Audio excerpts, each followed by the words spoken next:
కేంద్ర కేబినెట్ పునర్వ్యవస్థీకరణకు సర్వం సిద్ధమైంది. ఈ నెల 15న కేంద్ర కేబినెట్లో సమూల ప్రక్షాళన చేయనున్నారు.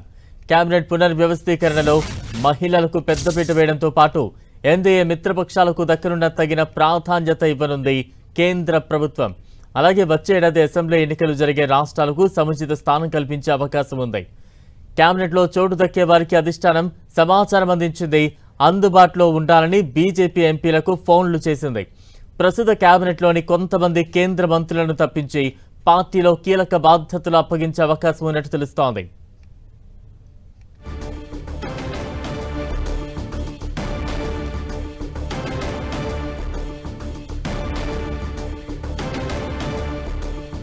కేంద్ర కేబినెట్ పునర్వ్యవస్థీకరణకు సంబంధించి మరింత అప్డేట్స్ అందించేందుకు ప్రతినిధి గోపి సిద్ధంగా ఉన్నారు. గోపి, కేంద్ర కేబినెట్ పునర్వ్యవస్థీకరణకు కేంద్రం సర్వం సిద్ధం చేసింది. ఈ నెల 15న కేంద్ర కేబినెట్ ప్రక్షాళన జరగబోతుంది. కేబినెట్ లో చోటు దక్కే వారికి అధిష్టానం ఇప్పటికే సమాచారం ఇవ్వడం జరిగింది. అందుబాటులో ఉండాల్సిందిగా బీజేపీ ఎంపీలకు ఫోన్ చేసింది. కేబినెట్ పునర్వ్యవస్థీకరణ పైన గత కొద్ది కాలంగా కూడా వార్తలు అయితే వినిపిస్తున్నాయి. అయితే ఆ వార్తల నేపథ్యంలో కేబినెట్ పునర్వ్యవస్థీకరణకు సంబంధించి ఆశావాహులకు కొంత ఎదురుచూపులు అయితే జరుగుతూ ఉంది. అయితే ఇప్పటికే ఇటు బీజేపీతో పాటు ఎన్డీఏ మిత్రపక్షాలకు సంబంధించిన అంశం పైన కూడా తగిన ప్రాధాన్యత ఇవ్వాలంటూ కూడా కేంద్రం ఆలోచిస్తుంది. కేబినెట్ పునర్వ్యవస్థీకరణలో మహిళలకు కూడా పెద్దపీట వేసేందుకు కూడా ఆలోచిస్తుంది. వచ్చే ఏడాది అసెంబ్లీ ఎన్నికలు జరిగే రాష్ట్రాలకు కూడా ఈ అంశంలో చాలా కీలక ప్రాధాన్యతను కూడా ఇవ్వనుంది. కొంతమంది కేంద్ర మంత్రులను తప్పించి పార్టీలో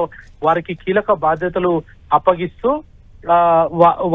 వారితో పాటు కొత్త వారికి కూడా కొంత అంటే యువకులకు ఈసారి ప్రాధాన్యత కల్పించేందుకు కేంద్రం కొంత ప్రణాళికను కూడా సిద్ధం చేసుకున్నట్టుగా తెలుస్తోంది. అయితే ఈ నెల 15న దీనికి సంబంధించి కూడా కొంత ముహూర్తం ఖరారు చేసుకుంది. ఎన్డీఏలోకి వచ్చిన బీహార్ కు సంబంధించి ముఖ్యమంత్రి పదవికి రాజీనామా చేస్తూ ఆయన రాజ్యసభకు వచ్చిన నేపథ్యంలో ఆయనకు రాజ్యసభకు రానక ముందుకే ఆయనకు కేంద్ర కేబినెట్ లో కీలక పదవిని కూడా అప్పజెప్తామంటూ కూడా బీజేపీ కొంత మాట ఇచ్చిన పరిస్థితి ఉంది. మరి నితీష్ కుమార్ తో పాటు మరికొంతమంది కేంద్ర పదవిలో ఉన్న వారితో సహా మరికొంతమందికి అంటే ఇటు జాతీయ అధ్యక్షుడుగున్న నితిన్ నబీన్, అదేవిధంగా నితీష్ కుమార్ తో పాటు ఇటు దక్షిణాదికి సంబంధించి మహారాష్ట్రతో పాటు తమిళనాడుకు కూడా కొన్ని పోర్ట్ఫోలియోస్ కూడా ఇప్పటికే ఖరారు చేసినట్టుగా తెలుస్తుంది. ఇక తెలుగు రాష్ట్రాలకు సంబంధిస్తే మహిళలకు ప్రాధాన్యత ఇవ్వచ్చు అన్న మాటలు కూడా వినిపిస్తున్నాయి. దీనికి సంబంధించి కూడా ఎంపీలను అందుబాటులో ఉండాల్సిందిగా కూడా ఇప్పటికే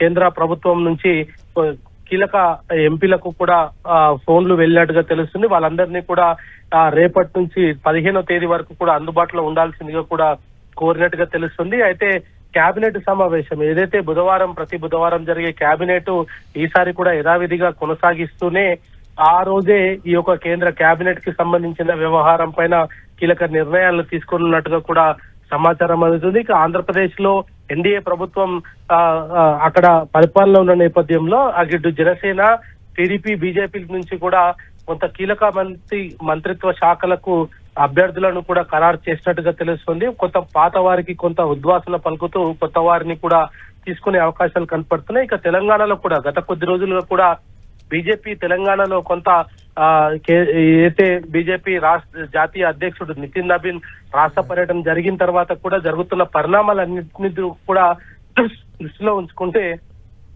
కొన్ని కీలక అంశాలు కూడా మనకు అర్థమవుతున్నాయి. దాంట్లో భాగంగానే ఇటు ఇప్పటికే కేంద్ర మంత్రులుగా ఉన్న వ్యక్తులను తప్పించి కొత్త వారికి అవకాశం ఇవ్వడంతో పాటు సామాజిక వర్గాలను కూడా ప్రాతినిధ్యం వహించాలనేది కూడా కొంత కేంద్ర ఆలోచన జరుపుతుంది. మరి 15వ తేదీన ఈ యొక్క కేబినెట్ షఫ్లింగ్ అయితే జరగనున్నట్టుగా అయితే మనకు సమాచారం అందుతుంది. Right, thank you Gopi.